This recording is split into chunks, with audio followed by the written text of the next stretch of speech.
सोलापूर जिल्ह्यातील जिल्हा व सत्र न्यायाधीश श्रीमती शिंदे मॅडम यांनी आज रोजी आबा कांबळे खून प्रकरणातील आरोपी सुरेश शिंदे, रविराज शिंदे, अभिजित शिंदे, प्रशांत शिंदे, निलेश महामुनी, तौसिफ विजापुरे आणि विनीत खानोरे या सर्व आरोपींना खुनाच्या अपराधाखाली दोषी धरून जन्मठेपेची शिक्षा सुनावलेली आहे। तसेच शस्त्र अधिनियम कायद्याखाली देखील दोषी धरून शिक्षा सुनावलेली आहे। तसंच बेकायदेशीर जमाव जमवून निगरूनपणे खून केला या बाबतीत देखील दोषी धरून शिक्षा सुनावलेली आहे।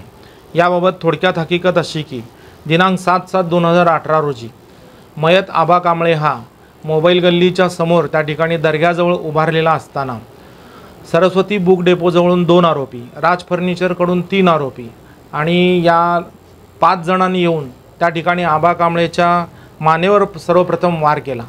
आबा कांबळेला पळायला जागा न राहिल्यामुळे तो मोबाईल गल्लीमध्ये पळत सुटला। त्यावेळेला समोरून गामा पैलवान व त्याचा इतर साथीदार त्या ठिकाणी आले आणि या सर्व साथी आरोपींनी त्या आबा कांबळेला त्या ठिकाणी आबा कांबळे पाय घसरून त्या ठिकाणी पडलेला असताना त्याला कोयत्यानं गंभीररित्या जखमी करून त्याचा खून केलेला होता। जवळपास आबा कांबळेच्या शरीरावर 56 जखमा या ठिकाणी झालेल्या होत्या। पोलिसांनी या घटनेचा तपास करण्यापूर्वी यातील मैताचा भाचा शुभम धुराव यानं फौजदार चौडी पोलीस स्टेशनला फिर्याद नोंदवली असता पोलीस निरीक्षक संजय जगताप आणि त्यानंतर त्यावेळचे ACP मॅडम दीपाली काळे मॅडम डॉक्टर यांनी या गुन्ह्याचा तपास करून न्यायालयामध्ये दोषारोपपत्र दाखल केलेलं होतं। सदरचा खटला सिद्ध करण्यासाठी आरोप सिद्ध करण्यासाठी सरकार पक्षाच्या वतीने एकूण 28 साक्षीदार तपासण्यात आले। त्यामध्ये 2 नेत्र साक्षीदार होते की ज्यांनी ही सदरची घटना आपल्या डोळ्यांनी पाहिलेली होती। त्यातला एक साक्षीदार जो होता तो साक्षीदार ऋतुराज शिंदेच्या खून खटल्यातील आरोपी होता आणि दुसरा साक्षीदार हा मयत आबा कांबळे याचा मित्र होता। त्यांनी या ठिकाणी जी घटना डोळ्यानं त्यांनी पाहिली त्या घटनेची सर्व हकीकत न्यायालयामध्ये या ठिकाणी सांगितलेली आहे।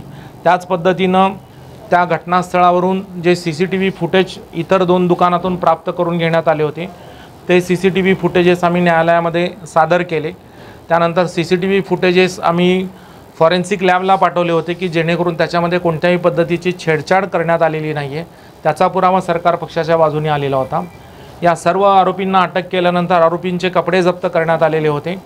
त्या कपड्यांवर रक्ताचे डाग होते। रक्ताचे डाग कपड्यांवर असल्यानंतर ते सिद्ध करण्याची जबाबदारी आरोपीवर जाते की त्यांच्या कपड्यावर रक्ताचे डाग कसे आले। रक्ताचे कपडे आम्ही फॉरेन्सिक लॅबला पाठवले होते। ते मानवी रक्त असल्याचं आणि आबा कांबळेचं रक्त असल्याचं पुरावा त्याचा रिपोर्ट आम्ही न्यायालयामध्ये सादर केला।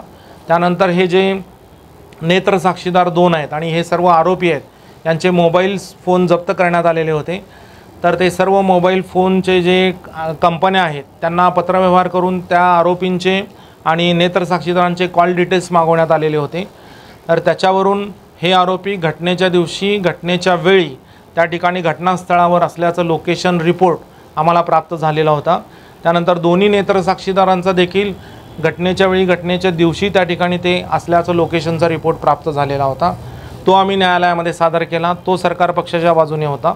त्यानंतर सर्व आरोपींनी गुन्ह्याच्या तपासाच्या वेळेला त्यांच्याकडून जे हत्यार गुन्ह्यामध्ये वापरलेले आहेत ते हत्यार त्या ठिकाणी त्यांनी जमा केलेले होते। त्या हत्यारावर रक्ताचे डाग होते। ते सुद्धा आम्ही फॉरेन्सिक लॅबला पाठवले होते। त्याच्यावर आबा कांबळेचं रक्त आलेलं होतं। ज्या कोयत्याने मारलं त्या कोयत्यावर आबा कांबळेचे केस चिकटलेले होते। त्याचा आम्ही DNA रिपोर्ट त्या ठिकाणी मागून घेतला। तो सुद्धा सरकार पक्षाच्या बाजूने होता। अशा पद्धतीनं एवढा सगळा पुरावा आम्ही न्यायालयामध्ये सादर केला आणि हा भक्कम पुरावा आरोपींच्या विरोधात असल्यामुळं आणि याच्यात आणखी एक महत्त्वाचा भाग की हे जे 2 नेत्र साक्षीदार आहेत त्यांच्याकरवी सर्व आरोपींची जेलमध्ये ओळख परेड घेण्यात आलेली होती माननीय तहसीलदार साहेबांसमोर। त्या ओळख परेडमध्ये नेत्र साक्षीदार क्रमांक 1 यांनी 7 पैकी 6 लोकांना ओळखलेलं होतं। नेत्र साक्षीदार क्रमांक 2 यांनी 7 पैकी 5 साक्षीदारांना ओळखलेलं होतं। जरी 2 किंवा 1 साक्षीदारांना ओळखलेलं नसलं तरी इतर पुरावे त्यांच्या विरुद्ध असल्यामुळे आरोपींच्या विरुद्ध असल्यामुळे किंवा सरकार पक्षाने इतर पुराव्यांच्या आधारे त्यांनी केलेला अपराध न्यायालयामध्ये सिद्ध केलेला असल्यामुळं सरकार पक्षाचा युक्तिवाद ग्राह्य धरून यातील सर्व आरोपींना आबा कांबळेचा खून केल्या प्रकरणात दोषी धरून जन्मठेपेची शिक्षा सुनावलेली आहे। जन्मठेपेचा नेमका कालावधी किती असणार आहे आणि आरोपीने ऑलरेडी किती शिक्षा भोगली आहे? जन्मठेपेचा कालावधी हा त्यांचा जन्म असेपर्यंत असा असतो, परंतु जन्मठेपेची शिक्षा दिल्यानंतर ती शिक्षा भोगून घ्यायचं काम हे सरकारचं असतं.